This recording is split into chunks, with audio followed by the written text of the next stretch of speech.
Сега знаем, че вие не наблягате на изявата на всяка цена.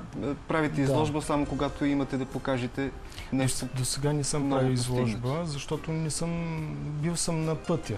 Не съм достигнал до някъде. Както Кристо е направил вратите в Ню Йорк, нали? Всяка врата отваряш и преминаваш към следващата. Значи, сега е момента, когато съм достигнал до една врата. Оттам нататък вече знам къде да вървя за следващата врата. Нали? Аз съм си начертал път в живота, който ще си следвам. И затова 10 години не съм правил изложба, защото не съм имал какво да покажа. Аз съм правил само картини, които съм търсил. Сега ще покажа една картина, където съм намерил триизмерно пространство, криволинейна перспектива. Тя е малка картинка, но има вече такива постижения, които са видими и хората ми го казват. Това не е мое мнение, но хората виждат тези неща и публиката в България разбира от изкуство. Значи не можеш да излъжеш. Не можеш да кажеш, че червеното е зелено. Нали?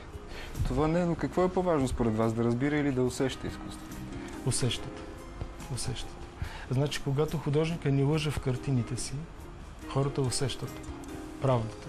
Значи, това е основата на изкуството, да не лъжеш, да казваш истината, защото живота ни е много тежък и сега да отидеш в галерия и там да те излъжат, на къде ще тръгнем? Да, аз дълбоко вярвам, че тази неискреност, ако я има в картините, тя се забелязва и с просто око и от непрофесионалисти. Значи, интересното е, майка ми произхожда от село Малево, Смолянско.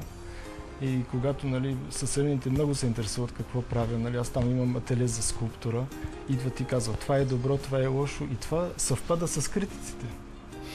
Това е най-интересното. Обикновените хора виждат истината. Ателие за скулптура? За скулптура, да. За скулптура ли се занимавате? Да. Така, ВОСЕК общо взето го свързваме с скулптурата също. Да, аз правя и с скулптурни неща, но още не съм достигнал до момент. Когато достигна, тогава пак ще направя изложба с скулптури. Няма да ги видим на изложбата? Не, на изложбата само картини ще са. Един период, който стига чрез 26 картини до определена картина, където е постижението. Оттам нататък вече следващи картини. Триизмерността е постигната в перспективата. Триизмерността е истинска. Съвсем истинска. Не е илюзия чрез цветове, чрез форми. Значи, по принцип, художниците могат да направят всичко, каквото си поискат, талантливите. Могат да създадат една илюзия на пространство, на цвят, на форма. Но аз се стараех цял живот да постигна една истинска, не илюзорна пространство, истинско. И това съм искал да постигна. Защото когато изкуството тръгне до задънена улица, както е в момента с модерното изкуство, аз не го отричам изцяло. Но в момента просто се правят едни неща, които са такива половинчати. Според мен, нали? Сега всеки ще му упрекне, това е ясно. Но за да тръгне нататък, в момента много художници по света, не само аз, търсят тази опорна точка. От нея да тръгне нататък. Имате проект за изрисуване на православен храм. Да. Малко повече за него. Той свързан ли е с конкретен храм или просто... Свързан е с конкретен храм, но там нещата са много сложни. Значи трябва съгласието на владиката, на дядо Николай. Това се намира в Нареченски бани. Естествено, моята техника е много скъпа. Така че трябва да се наберат средства. Проекта се хареса в академията. Аз се дипломирах с този проект за църквата в Нареченски бани.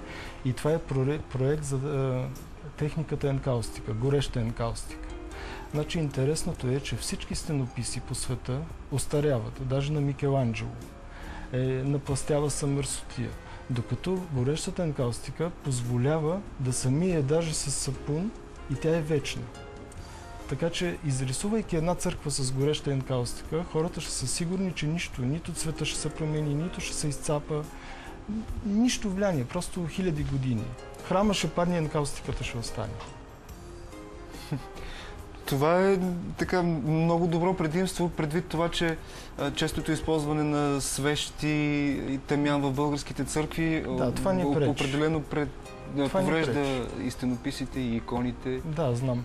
И интересното е, че горещата енкаустика може спокойно да се лакира с какъвто искаш лак и да се запази. После махаш лака, пак лакираш. Не влияе нищо това нещо. Аз това всичко го научих в Българската академия, затова дойдох да уча тук. Интересното е, че едно момиче, Катя, от Щатите, Търсила е в интернет академия, където се изучава старото изкуство. И също е дошла, заедно сме кандидатствали в академията. От всички академии по света избрала Софийската академия. Това е похвално за нашата национална академия. Мисля, че вече е известна в Америка, защото нейните рисунки са се продавали много добре в Америка и е оценена. Радваме се да го чуем. Добре,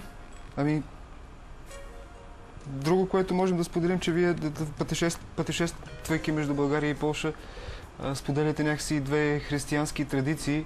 Предполагам, не си пречат една на друга.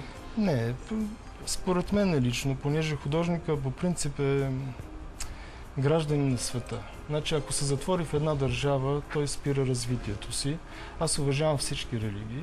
За мен това не е никакъв проблем. Мисля, че наистина има Господ. Важното е хората просто да живеят в дружелюбие. Това са такива, знаете ли, всеки го казва и манекенките на изборите, така нататък. Но това е истина. Това е основната истина. Щом е истина, нищо ни пречи да се изричаме колкото и често да било. Да, за да помним. Да завършим с това послание. Благодаря ви. На добър час на изложбата. Мерси. И до нови срещи, надявам се. Гост днес в 4+1 и тази седмица чрез картините си художника Аркадиуш Борис Жабовски.